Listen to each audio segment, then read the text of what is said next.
Harsha hospital, centre for plastic and cosmetic surgery, liposuction, tummy tuck, breast surgery, lip, chin and nose correction సేవలు. మీ అందానికి నమ్మకమైన చిరునామా Harsha hospitals, Kompally, Hyderabad. Operation Kagar dead line రేపటితో ముగియబోతుంది. ఇప్పటి వరకు తెలంగాణ స్టేట్ కమిటీ దాదాపుగా రద్దయినట్లే అధికారులు భావిస్తున్న కీలక నేత, మాజీ ప్రధాన కార్యదర్శి, మావోయిస్ట్ పార్టీకి కీలక సేవలు అందించిన ముప్పాల లక్ష్మణరావు అలియాస్ గణపతి ఆచూకీ కోసం ప్రస్తుతము కేంద్ర బలగాలు, స్టేట్ ఎస్ఐబి బలగాలు కూడా ప్రస్తుతం గాలిస్తున్నాయి. ఇక మరోవైపు దాదాపు 6 నుంచి 7 మాత్రమే తెలంగాణ నుంచి అజ్ఞాతంలో వెళ్ళినటువంటి వ్యక్తుల ఆచూకీ లభించట్లేదు. మరో 10ల సంఖ్యలో అసలు ఎక్కడ కూడా ఆచూకీ లభించని పరిస్థితి. సో వీళ్ళ కోసం బలగాలు గాలింపు జరుపుతున్నాయి. ఇంటెలిజెన్స్ బృందాలు ఆరా తీస్తుండగా మరోవైపు ప్రస్తుతం మనం ఉన్న కర్రెగుట్టల ప్రాంతం అంతా కూడా సాయుధ బలగాలు తమ ఆధీనంలోకి తీసుకునే ప్రయత్నాలు అయితే చేస్తున్నాయి. ఇప్పటి వరకు కర్రెగుట్ట, ప్రస్తుతం మనం ఉన్నటువంటి కర్రెగుట్టల ప్రాంతం, కోడిపుంజు గుట్ట, అదే మామిడితో గుట్ట తర్వాత వచ్చినటువంటి ఈ ప్రాంతం అంతా కర్రెగుట్టలకు ఎంట్రన్స్ ప్రాంతం. సో ఇక్కడ నుంచి ఛత్తీస్గఢ్ వరకు కూడా ఈ కర్రెగుట్టలన్నీ వ్యాపించి ఉంటాయి.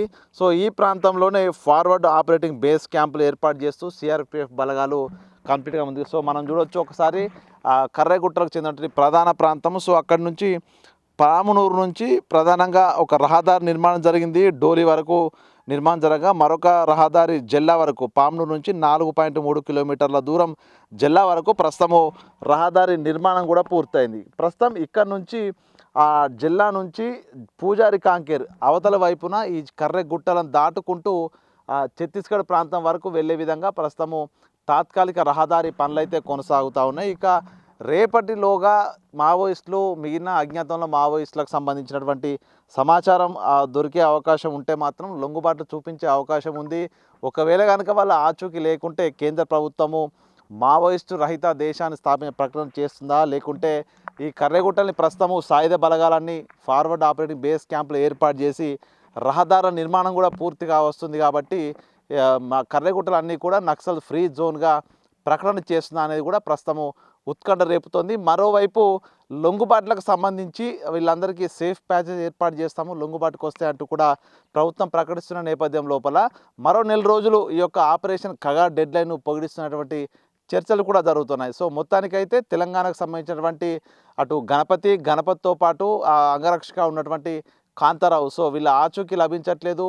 అయితే వీళ్ళు వేరే దేశానికి వెళ్ళారని వార్తలు వచ్చినా కూడా తాను ఆపరేషన్ కగార్ మొదటి ప్రాంతంలోనే ఆయన జార్ఖండ్ ప్రాంతం వైపు వెళ్ళినట్లుగా సమాచారం ఉంది. అక్కడి నుంచి పూర్తిగా తను పార్టీతో కమ్యూనికేషన్ కూడా కట్ చేసుకున్నటువంటి. సో దీంతో గణపతి ఎక్కన్నాడు, గణపతితో పాటు ఉన్నటువంటి కాంతారావు ఎక్కనటువంటిది చర్చ అయితే జోరుగా సాగుతుంది. వాళ్ళ కోసం కేంద్ర, రాష్ట్ర ఇంటెలిజెన్స్ బలగాలు అయితే ఆచూకీ కనుగొనేటువంటి ప్రయత్నాలు చేస్తున్నాయి. మరోవైపు మహబూబాద్ చెందినటువంటి రెడ్డి, అదేవిధంగా కరీంనగర్ చెందినటువంటి కాంతారావు, అదేవిధంగా వార్తా శేఖర్, సో వీళ్ళందరూ ఆచూకీ కూడా లభించట్లేదు. మొత్తానికి వీళ్ళు అజ్ఞాతంలో ఉన్నారా, లేకుంటే మరో సేఫ్ జోన్లో ఉన్నారా అనేది ప్రస్తుతము చర్చనీయాంశంగా మారిన సిచ్యువేషన్. ఏదేమైనా కూడా రేపటితో కగార్ డెడ్ లైన్ ముగుస్తుండడంతో కేంద్ర హోంమంత్రి అమిత్ షా ప్రకటన ఎలా ఉండబోతుంది అనేది పూర్తిగా టెన్షన్ అయితే రేపుతున్నటువంటి సిచ్యువేషన్. సో కర్రెగుట్టల ప్రాంతం లోపల ఇప్పటికే 6 ఫార్వర్డ్ బేస్ క్యాంపులు ఓపెనింగ్ అయ్యాయి. అక్కడి నుంచి పూర్తిగా ఆ ఆవల వైపు ఉన్నటువంటి ఛత్తీస్గఢ్ వైపు రహదారి నిర్మాణ పనులు ఇంకా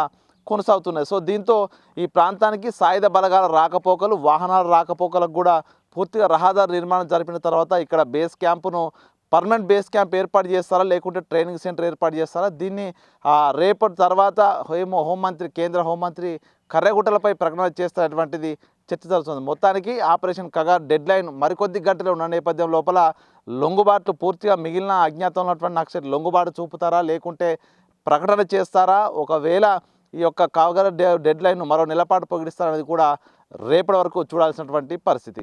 వీడియో జర్నలిస్ట్ సంతోష్తో వేణు బిగ్ టీవీ, కర్రెగుట్టలు, ములుగు జిల్లా.